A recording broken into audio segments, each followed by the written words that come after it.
Hello दोस्तों, नमस्कार। मैं आर के मीणा आपके अपने फेवरेट यूट्यूब चैनल आर के एम टेक इन्फो पर आप सभी साथियों का तहे दिल से हार्दिक स्वागत करता हूं। दोस्तों, इस वीडियो में बात करने वाले चतुर्श्रेणी कर्मचारी भर्ती के दस्तावेज सत्यापन के संबंध में। साथियों, चतुर्श्रेणी कर्मचारी भर्ती के दस्तावेज सत्यापन की तिथि आगे बढ़ा दी गई है। यानी साथियों, अब आपके दस्तावेज सत्यापन 11 मार्च से शुरू होंगे और 20 अप्रैल तक आपके दस्तावेज सत्यापन चलेंगे। तो सभी मंडलवार अभ्यर्थियों की लिस्ट बहुत जल्दी जारी होगी। लेकिन साथियों, दस्तावेज सत्यापन है तो अभ्यर्थियों को किन किन बातों का ध्यान रखना है, कौन कौन से दस्तावेजों की आपको आवश्यकता होगी, कौन से शपथ पत्र और घोषणा पत्र आपको लगाने होंगे, कौन से शपथ पत्र आपको स्टाम्प पेपर पर बनाने हैं, कौन से सादा कागज पर, साथ ही आपको दस्तावेज के कितने सेट बनाने हैं, सभी दिशा निर्देश साथियों राजस्थान माध्यमिक शिक्षा विभाग द्वारा जारी कर दिए गए हैं। साथियों, यहाँ पर जो भी दस्तावेज मांगे जा रहे हैं वह सभी दस्तावेज आपको दस्तावेज सत्यापन के समय फिजिकली जमा कराने होंगे, अन्यथा दोस्तों आप भर्ती परीक्षा से बाहर हो सकते हैं। इसलिए साथियों, वीडियो बहुत ही महत्वपूर्ण होने वाला है, इसलिए वीडियो को पूरा अंत तक देखें। लेकिन साथियों, जो साथी पहली बार हमारे YouTube channel RKM take info को देख रहे हैं, आप सभी से अनुरोध रहेगा हमारे YouTube channel RKM take info को सब्सक्राइब करके बेल आइकन प्रेस कर ले, जिससे आपको चतुर्श्रेणी कर्मचारी भर्ती की पल पल की अपडेट मिल सके। चलो बिना समय गवाए शुरू करते दोस्तों इस वीडियो को। जैसा कि साथियों आपसे वादा किया गया था, चतुर्श्रेणी कर्मचारी भर्ती की पल पल की अपडेट आपको दी जाएगी, तो उसी कड़ी में साथियों आप चतुर्श्रेणी कर्मचारी भर्ती के पिछले वीडियो में मैंने दस्तावेज सत्यापन करने वाले अधिकारी कर्मचारियों के दिशा निर्देश के बारे में बात करी थी। इस वीडियो में बात करेंगे साथियों चतुर्श्रेणी कर्मचारी भर्ती में दस्तावेज सत्यापन हेतु उपस्थित होने वाले अभ्यर्थियों के लिए क्या दिशा निर्देश जारी किए गए हैं। चतुर्श्रेणी कर्मचारी भर्ती 2024 के दस्तावेज सत्यापन हेतु विस्तृत कार्यक्रम और दिशा निर्देश इसमें जारी किए गए हैं। दोस्तों, राजस्थान कर्मचारी चयन बोर्ड जयपुर द्वारा चतुर्श्रेणी कर्मचारी सीधी भर्ती परीक्षा 2024 का परीक्षा परिणाम 16/1/2026 को जारी किया गया था, जिसमें वरीयता सूची विभाग को प्रेषित की गई है। अभ्यर्थियों की पात्रता की जांच और दस्तावेज सत्यापन का कार्य शिक्षा विभाग को सौंपा गया है। तो शिक्षा विभाग के संयुक्त निदेशक स्कूल शिक्षा कार्यालय में मंडल स्तर पर दस्तावेज सत्यापन किए जाएंगे और पात्रता की जांच और दस्तावेज सत्यापन तो अभ्यर्थी को जिस मंडल में दस्तावेज सत्यापन हेतु उपस्थित होना है उसकी सूची विभाग की official website education.rajasthan.gov.in, secondary and board की वेबसाइट rssb.rajasthan.gov.in पर अपलोड है। तो साथियों वहां से आप ये सूची देख सकेंगे। साथियों, अभ्यर्थियों की पात्रता की जांच और दस्तावेज सत्यापन का विस्तृत जो कार्यक्रम जारी किया गया है उसके अनुसार आपके दस्तावेज प्रातः 10 बजे से शुरू होंगे। अभ्यर्थियों की पात्रता की जांच और दस्तावेज सत्यापन हेतु उनके रोल नंबर के आगे के निर्धारित दिनांक और समय पर उपस्थित होकर अभ्यर्थियों को तिथिवार अपने दस्तावेज सत्यापन करवाने होंगे। तिथिवार दस्तावेज सत्यापन तो अभ्यर्थियों के रोल नंबर अनुसार सूची विभाग की ऑफिशियल वेबसाइट education.rajasthan.gov.in/secondary और बोर्ड की वेबसाइट rssb.rajasthan.gov.in पर अपलोड की जा रही है। साथियों, अभ्यर्थियों के दस्तावेज सत्यापन कहां पर होंगे उसके लिए मंडलवार अभ्यर्थियों की सूची जारी कर दी गई है। उसमें आप पता कर सकते हैं आपका दस्तावेज सत्यापन कौन से मंडल पर होगा, कौन से जिले में आपके दस्तावेज सत्यापन होंगे। तो साथियों, पात्रता की जांच हेतु उपस्थित होते समय अभ्यर्थियों को किन किन चीजों का ध्यान रखना है तो बिंदुवार यहाँ पर विवरण दिया गया है। सबसे पहले साथियों नंबर 1 पॉइंट, चतुर्श्रेणी कर्मचारी सीधी भर्ती परीक्षा 2024 के लिए राजस्थान कर्मचारी चयन बोर्ड द्वारा 12 दिसंबर 2024 को जारी विज्ञापन संख्या 19/2024 का ध्यानपूर्वक आपको अध्ययन कर लेना है, क्योंकि साथियों सारे नियम शर्तें उसी विज्ञप्ति में दी गई है जो मैंने आपको पिछले वीडियो में भी आपको बताया था। साथ ही अभ्यर्थियों को विस्तृत आवेदन सह परीक्षा फॉर्म, स्क्रूटनी फॉर्म में समस्त दस्तावेजों की सब प्रमाणित प्रति और जमा फीस की रसीद के साथ आपको दस्तावेज सत्यापन हेतु उपस्थित होना होगा। यानी समस्त दस्तावेजों के 2 सेट आपको बनाकर लाने होंगे। साथ ही शैक्षणिक योग्यता, आयु, जाति, मूल निवास, चरित्र, विशेष योग्यजन, विवाह, खेल, सेवारत होने के सक्षम अधिकारी द्वारा जारी अनापत्ति प्रमाण पत्र, समस्त आवश्यक मूल दस्तावेज, प्रमाण पत्र और स्वयं का पहचान पत्र और 2 पासपोर्ट साइज की रंगीन फोटो आपको साथ लेकर जानी होगी। नंबर 4, साथियों अभ्यर्थियों की पहचान सुनिश्चित करने के लिए आपको ई आधार कार्ड डाउनलोड जिसपे QR कोड अंकित होना चाहिए। यदि साथियों QR कोड अंकित वाला आधार कार्ड नहीं तो आप डाउनलोड कर ले। जो आधार की ऑफिशियल वेबसाइट UIDAI की ऑफिशियल वेबसाइट से आप साथियों आधार कार्ड डाउनलोड कर सकते हैं। साथ ही नंबर 5, विस्तृत आवेदन पत्र के साथ प्रमाण पत्रों और दस्तावेजों की सब प्रमाणित प्रति आपको संलग्न करनी होगी। जो इसमें साथियों एक चेकलिस्ट दी गई है, चेकलिस्ट के अनुसार सारे दस्तावेज क्रम संलग्न करने, उसी के अनुसार साथियों आपके दस्तावेज सत्यापन किए जाएंगे। जो साथियों मैंने आपको काफ़ी वीडियो में बताया चेकलिस्ट किस प्रकार से और कैसी होगी। अभ्यर्थी द्वारा ऑनलाइन विस्तृत आवेदन सह परीक्षा फॉर्म, स्क्रूटनी फॉर्म भरना सभी अभ्यर्थियों के लिए अनिवार्य है। तो आप सभी ने साथियों अपना ऑनलाइन स्क्रूटनी फॉर्म भर दिया होगा। फिर भी साथियों जैसा कि मैंने आपने को बताया था, किसी कारणवश यदि आप अपना ऑनलाइन स्क्रूटनी फॉर्म नहीं भर पाए तो बिल्कुल परेशान होने की आवश्यकता नहीं है।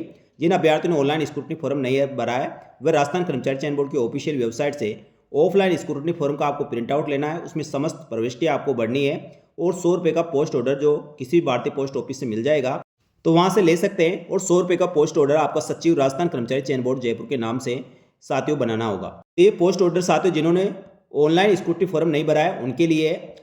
और स्क्रूटनी फॉर्म क्यों नहीं भर पाए इसका कारण सही दोस्तों एक दस्तावेज यानी आपको एक एप्लीकेशन भी देनी होगी दस्तावेज सत्यापन में प्रयुक्त किए जाने वाले विभिन्न शपथ पत्र अन्य दस्तावेजों के प्रारूप अभ्यर्थी हेतु दिशा निर्देश इस प्रकार रहेंगे जो इसमें संलग्न किए गए हैं, जिसमें सबसे पहले सूचीबद्ध अभ्यर्थियों की सूची दी गई है। विभिन्न शपथ पत्र व अन्य दस्तावेजों के प्रारूप है और अभ्यर्थी हेतु आवश्यक दिशा निर्देश है। तो साथियों, ये संयुक्त निदेशक स्कूल शिक्षा राजस्थान के द्वारा ये आपके दस्तावेज सत्यापन हेतु दिशा निर्देश जारी किए गए हैं। अब अभ्यर्थियों के लिए क्या क्या दिशा निर्देश हैं?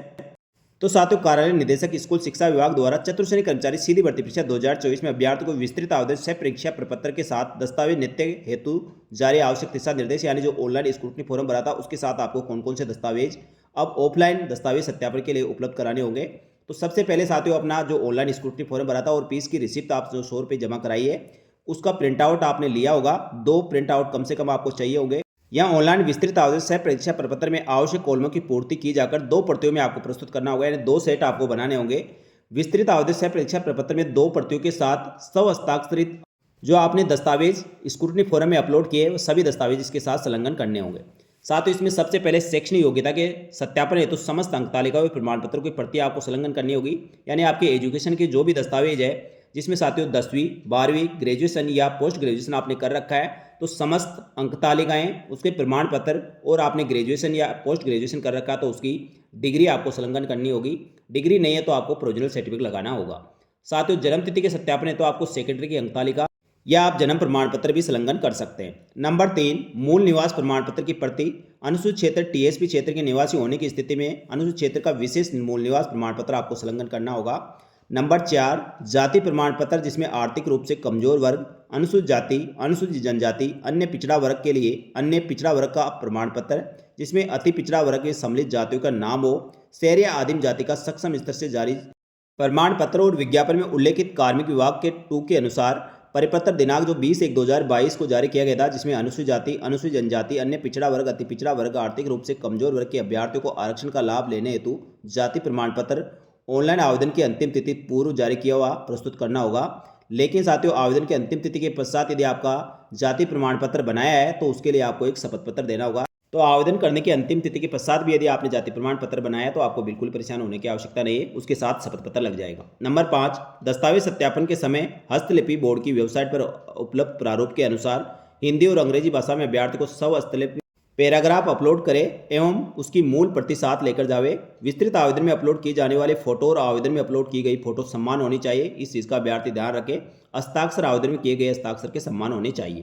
तो साथियों, हस्तलिपि नमूना आपने जो स्क्रूटनी फॉर्म में अपलोड किया गया है वही चल जाएगा। आपने हिंदी और इंग्लिश में साथियों अपनी हैंड राइटिंग में उसको भरा होगा और सभी जगह आपके जो सिग्नेचर है, हस्ताक्षर है, वह साथियों जो आवेदन फॉर्म में आपने सिग्नेचर कर रखे हैं वही सिग्नेचर आपके सब जगह होने आवश्यक है।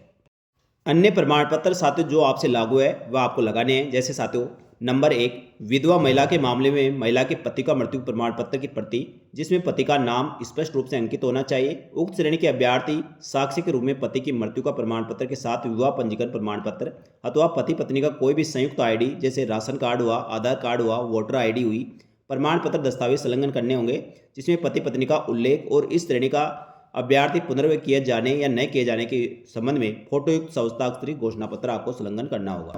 ये साथियों विधवा अभ्यर्थियों के लिए। इसी प्रकार साथियों, जो परित्यक्ता महिला के मामले में सक्षम न्यायालय द्वारा जारी डिक्री प्रमाण पत्र की आवश्यकता होगी तो डिक्री प्रमाण पत्र आपको लगाना होगा। उक्त श्रेणी में अभ्यर्थी तलाक की डिक्री आवश्यक रूप से प्रस्तुत करे। यदि पति पत्नी का कोई भी संयुक्त आईडी हो तो वह भी आपको संलग्न करना है। इस श्रेणी में अभ्यर्थी द्वारा पुनर्विवाह किए जाने या न किए जाने के संबंध में फोटोयुक्त स्वहस्ताक्षरित घोषणा पत्र आपको संलग्न करना होगा। इसी प्रकार साथियों, निःशक्तता के मामले में सक्षम चिकित्सा अधिकारी या मेडिकल बोर्ड द्वारा निःशक्तता प्रमाण पत्र जो 40% या इससे अधिक का निःशक्तता होनी चाहिए उसका प्रमाण पत्र आपको संलग्न करना है। साथ ही दिव्यांगजन अभ्यर्थी को यूआईडी कार्ड या साथियों यूआईडी रजिस्ट्रेशन का प्रमाण पत्र भी आपको संलग्न करना होगा। इसी प्रकार साथियों, उत्कृष्ट खिलाड़ी के मामले में जो 12/12/2024 विज्ञापन के अनुसार और संशोधित विज्ञापन 3/3/2025 और 12/1/2026 के अनुसार सक्षम स्तर के प्रमाण पत्रों और पत्रों की प्रतियां उक्त खेल प्रमाण पत्र इस भर्ती में आवेदन करने की अंतिम तिथि से पूर्व का जारी किया होना चाहिए। यानी साथियों, उत्कृष्ट खिलाड़ियों के लिए आवेदन करने के अंतिम तिथि से पूर्व का जारी खेल प्रमाण पत्र की आवश्यकता होगी। इसी प्रकार साथियों, भूतपूर्व सैनिक के मामले में सेवानिवृत्त आदेश और डिस्चार्ज डायरी या एनओसी की प्रति और स्वघोषणा पत्र वचनबद्ध आपको संलग्न करना होगा। अलग अलग राजपत्र अधिकारी द्वारा जारी 2 मूल चरित्र प्रमाण पत्र जो प्रथम सेट के साथ दोनों मूल चरित्र प्रमाण पत्र लगेंगे, दूसरे सेट के साथ उसकी फोटो प्रति लगेगी। जो अलग अलग राजपत्र सत्यापित 2 चरित्र प्रमाण पत्र आपने बनवाया होगा तो दस्तावेज सत्यापन के समय साथियों दोनों चरित्र प्रमाण पत्र की आपको आवश्यकता होगी। इसी प्रकार साथियों, आपने अंतिम शैक्षणिक संस्था जहाँ से आपने रेगुलर शिक्षा प्राप्त की है उसका मूल चरित्र प्रमाण पत्र भी आपको संलग्न करना होगा। चाहे साथियों आपने 10वीं पास कर रखी हो, 12वीं कर रखी हो या ग्रेजुएशन कर रखी हो, जहाँ से भी आपने रेगुलर एजुकेशन प्राप्त किया है उसके अंतिम शैक्षणिक संस्था से जारी चरित्र प्रमाण पत्र आपने साथियों वैसे तो ऑनलाइन स्क्रूटनी फॉर्म में अपलोड किया होगा, नहीं भी किया तो भी दोस्तों आपको यहाँ पर लगाना जरूरी है, अन्यथा दोस्तों आपको इस भर्ती से बाहर किया जा सकता है। यदि ऐसे कोई अभ्यर्थी जिन्होंने साथियों प्राइवेट या ओपन से आपने कोई एजुकेशन प्राप्त कर रखी है, रेगुलर एजुकेशन आपके पास नहीं है, तो उस स्थिति में साथियों आप एक एप्लीकेशन इसके साथ सबमिट कर सकते हैं, तो आपको चरित्र प्रमाण पत्र की आवश्यकता नहीं होगी। इसी प्रकार साथियों हस्तलिपि बोर्ड की वेबसाइट पर उपलब्ध प्रारूप के अनुसार स्वयं प्रमाणित प्रथम सेट में मूल हस्तलिपि प्रपत्र और दूसरे सेट में उसकी फोटो प्रति लगेगी। शपथ पत्र जो नोटरी सत्यापित होंगे, तो साथियों दस्तावेज सत्यापन द्वारा स्वयं जांच कर अपलोड कराए जाने और फर्जी और कूटचरित्र पाए जाने पर आवश्यक कार्रवाई किए जाने के संबंध में प्रथम सेट के साथ उसका मूल शपथ पत्र लगेगा और दूसरे सेट के साथ उसकी फोटो प्रति आपको लगानी होगी। इसी प्रकार विवाह होने की स्थिति में विवाह पंजीकरण प्रमाण पत्र आपको संलग्न करना जरूरी है। तो अभ्यर्थी सभी शैक्षणिक, जाति, मूल निवास, विकलांग प्रमाण पत्र, अन्य प्रमाण पत्रों का अवलोकन कर ले और नाम में और वर्तनी या स्पेस कहीं पे भी साथियों कोई मिस्टेक है तो उसका अंतर होने की स्थिति में भी आपको एक शपथ पत्र देना होगा, अन्यथा दोस्तों आपको भर्ती परीक्षा से बाहर किया जा सकता है, क्योंकि सारे दस्तावेजों में आपके नाम, पिताजी या माताजी के नाम में किसी प्रकार का कोई अंतर नहीं होना चाहिए। तो उसके लिए साथियों ऐसा कोई है तो उसके लिए आप पहले से ही शपथ पत्र बनवा लें। अभ्यर्थी पात्रता की जांच है तो ऑनलाइन विस्तृत आवेदन सह परीक्षा प्रपत्र की 2 प्रतियां जिसमें स्वयं का फोटो आईडी प्रूफ और 2 पासपोर्ट साइज की फोटो आवश्यक आप साथ लेकर जावे। अभ्यर्थी को दिशा निर्देशों का ध्यानपूर्वक अध्ययन करें और विस्तृत आवेदन में संलग्न मूल दस्तावेजों के साथ व्यक्तांश कार्यालय में निर्धारित दिनांक और समय अवधि में उपस्थित होकर अपने दस्तावेज सत्यापन करावे। साथ ही निर्धारित दिनांक और समय पर यदि उपस्थित नहीं होते तो उस स्थिति में दस्तावेज सत्यापन से वंचित कर दिया जाएगा, जिसकी जिम्मेदारी स्वयं अभ्यर्थी की रहेगी। तो साथियों ये दस्तावेज सत्यापन करवाने वाले सभी अभ्यर्थियों के लिए विस्तृत दिशा निर्देश माध्यमिक शिक्षा विभाग बीकानेर के द्वारा जारी कर दिए गए हैं। तो इन दस्तावेजों की पीडीएफ साथियों आपको नहीं मिली तो हमारे टेलीग्राम चैनल को जरूर ज्वाइन कर ले। साथियों हमारे टेलीग्राम चैनल पर ये पूरी पीडीएफ आपको डाल दी गई है, वहाँ से आप इस पीडीएफ को चेक कर सकते हैं आपको कौन कौन से दिशा निर्देशों की पालना करनी होगी और कौन कौन से दस्तावेज और शपथ पत्र, घोषणा पत्र आपको आवश्यक होंगे। सभी जानकारी साथियों इसमें पीडीएफ में दी गई है, तो एक बार साथियों इस पीडीएफ को आप जरूर से ध्यान से पढ़ लें। साथियों अभ्यर्थियों के दस्तावेज सत्यापन पहले 9 मार्च से शुरू होने वाले थे, उसके साथियों टाइम शेड्यूल रिवाइज कर दिया गया है। अब आपके दस्तावेज सत्यापन 11 मार्च से शुरू होकर 20 अप्रैल तक आपके दस्तावेज सत्यापन होंगे और अनुपस्थित रहे अभ्यर्थियों को अतिरिक्त समय दिया जाएगा। इसका पूरा विस्तृत वीडियो साथियों मैंने पिछला वीडियो बनाकर बताया था, उस वीडियो को आप देख सकते हैं। और ये पूरी पीडीएफ साथियों जिनके दस्तावेज सत्यापन मंडलवार होंगे उनके कौन सा मंडल अलॉट हुआ है ये पीडीएफ भी साथियों हमारे टेलीग्राम चैनल पर डाल दिए, वहाँ से चेक कर सकते हैं। तो साथियों ये जानकारी अच्छी लगी तो वीडियो को लाइक जरूर करें और इसी प्रकार की महत्वपूर्ण जानकारी के लिए हमारे YouTube channel RKM take info को सब्सक्राइब करके बेल आइकन प्रेस कर लें, जिससे आपको चतुर्श्रेणी कर्मचारी भर्ती की पल पल के अपडेट के साथ ही साथियों राजस्थान सरकार की समस्त भर्तियों की संपूर्ण सटीक जानकारी तुरंत प्रभाव से मिल सके। साथियों भर्तियों की महत्वपूर्ण जानकारी के लिए हमारे टेलीग्राम चैनल को ज्वाइन करके रखें। महत्वपूर्ण जानकारी साथियों आपको यहाँ पर अपडेट की जाती है। टेलीग्राम का लिंक साथियों इसी वीडियो के डिस्क्रिप्शन बॉक्स में मिल जाएगा, वहां से क्लिक करके आप ज्वाइन कर सकते हैं। तो साथियों इस वीडियो में इतना ही, जल्दी मिलेंगे एक और भर्ती की महत्वपूर्ण सटीक जानकारी लेकर। तब तक के लिए धन्यवाद। जय हिंद, जय भारत।